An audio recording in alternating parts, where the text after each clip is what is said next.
Oi, o audiobook vai começar. Se você quiser nos ajudar neste projeto, por favor, entre em apoia.se/Carlos Eduardo Valente. A partir de R$5 você pode nos ajudar a trazer um conteúdo de mais qualidade para você. Você também pode se inscrever em nosso canal do YouTube e tornar-se membro para ter conteúdos inéditos antes de qualquer outra pessoa. Espero que gostem do que vão ouvir. Um grande abraço a todos. Use seu fone de ouvido para uma maior imersão. Do narrador Carlos Eduardo Valente. Contato carlão50@gmail.com.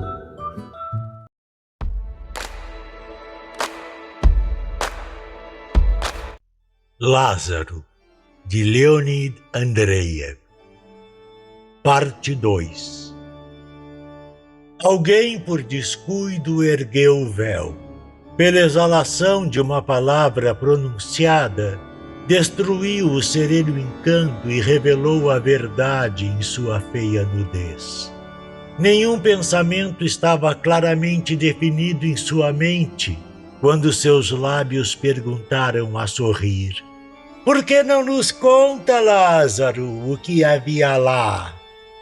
E todos ficaram em silêncio, impressionados com a pergunta.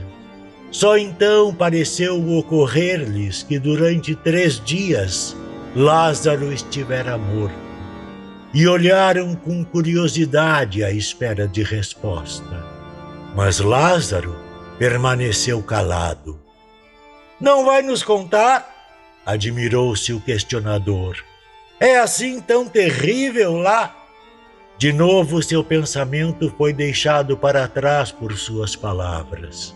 Se as tivesse precedido, não teria feito a pergunta, pois no exato momento em que a expressou, o coração se encolheu de pavor. Todos ficaram agitados, aguardavam as palavras de Lázaro com impaciência. Mas ele estava quieto, frio e severo, e seus olhos melancólicos.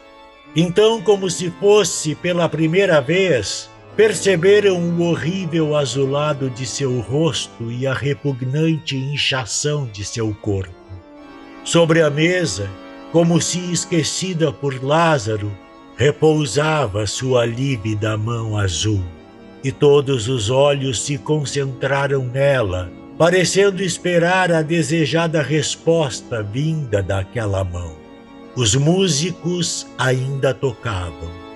Então o silêncio caiu sobre eles também, e os alegres sons desapareceram, do mesmo modo que carvões espalhados se extinguem com água. A flauta ficou muda, bem como o sonoro tambor e o murmurante saltério. E, como se uma corda estivesse quebrada, como se a própria canção estivesse morrendo, a cítara ecoou um trêmulo som entrecortado. Depois, tudo ficou quieto. "Não vai?"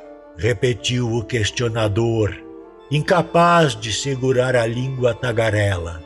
Reinou o silêncio, e a lívida mão azul repousou imóvel. Moveu-se de leve.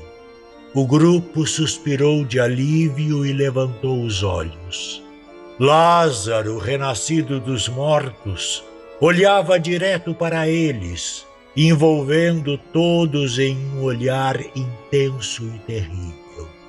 Isso foi no 3º dia, após Lázaro se reerguer do túmulo. Desde então, muitos sentiram que seu olhar era o olhar da destruição.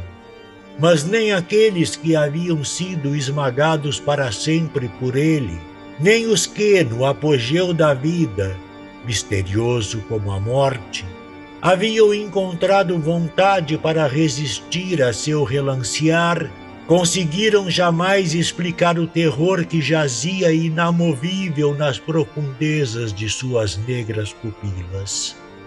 Ele dava a impressão de quieto e simples. Sentia-se que não tinha intenção de esconder coisa alguma, mas nem de contar coisa alguma também. Seu olhar era frio, como o de alguém indiferente por completo a tudo que esteja vivo. Muita gente despreocupada que se acotovelava em volta dele e não o notava, depois soube com admiração e medo o nome desse homem quieto, grandalhão, que roçava nele seus trajes suntuosos e brilhantes. O sol não parava de brilhar quando ele olhava, nem a fonte cessava de jorrar, e o céu do Oriente continuava sem nuvens e azul como sempre. Mas o homem que caía sob seu inescrutável olhar não podia mais sentir o sol, nem ouvir a fonte, nem reconhecer o céu de sua terra. Algumas vezes chorava com amargura, algumas vezes arrancava os cabelos de desespero e pedia socorro loucamente. Mas, em geral, acontecia que os homens assim tocados pelo olhar de Lázaro começavam a desaparecer apática e silenciosamente, passando a uma morte lenta que durava muitos anos. Morriam na presença de todos, pálidos, magros e deprimidos, como árvores murchando em solo pedregoso. Os que gritavam enlouquecidos algumas vezes voltavam à vida, mas os outros nunca. Então, não vai nos contar, Lázaro, o que viu lá? Repetiu o questionador pela terceira vez. Mas agora sua voz estava entorpecida e um cansaço lúgubre e absoluto olhava estupidamente de onde ficavam seus olhos. Os rostos de todos os presentes também se cobriam com o mesmo cansaço lúgubre e absoluto como neblina. Os convivas olhavam uns para os outros, estupidamente, não sabendo por que estavam juntos, nem por que se sentavam em volta daquela mesa farta. Pararam de falar e vagamente sentiram ser hora de partir, mas não conseguiam superar a lassidão que se espalhava através de seus músculos. Então continuaram sentados, cada um isolado, como luzinhas bruxuleantes espalhadas na escuridão da noite. Os músicos eram pagos para tocar, e de novo pegaram os instrumentos, e de novo tocaram árias alegres ou lamentosas. Mas era música de encomenda, sempre as mesmas canções, e os convidados ouviam com estranheza. Por que seria essa música necessária? Pensavam.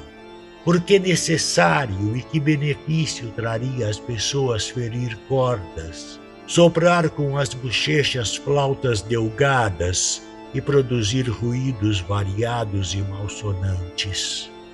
Como tocam mal, disse alguém. Os músicos ofendidos se retiraram. Então os convidados se foram um a um, pois era quase noite. E quando a escuridão silenciosa os encobriu e ficou mais fácil respirar, a imagem de Lázaro de repente surgiu diante de todos em rígido esplendor. Lá permaneceu com o rosto azul de cadáver e indumentária de noivo, suntuosa e resplandecente, tendo nos olhos aquele frio jeito de encarar, em cujas profundezas se ocultava o horrível. Eles permaneceram imóveis, como que transformados em pedras. A escuridão os rodeava e no meio dessa escuridão flamejava a horrível aparição, a visão sobrenatural daquele que por 3 dias ficara sob o poder imensurável da morte. 3 dias estivera morto. 3 vezes o sol nascera e se pusera, e ele morto. As crianças brincaram, a água murmurava ao escorrer entre as pedras, a poeira se erguera em nuvens na estrada, e ele morto. E agora estava entre homens de novo, tocava-os, olhava-os, e através dos negros círculos de suas pupilas, como através de negros óculos, o insondável lá contemplava a humanidade.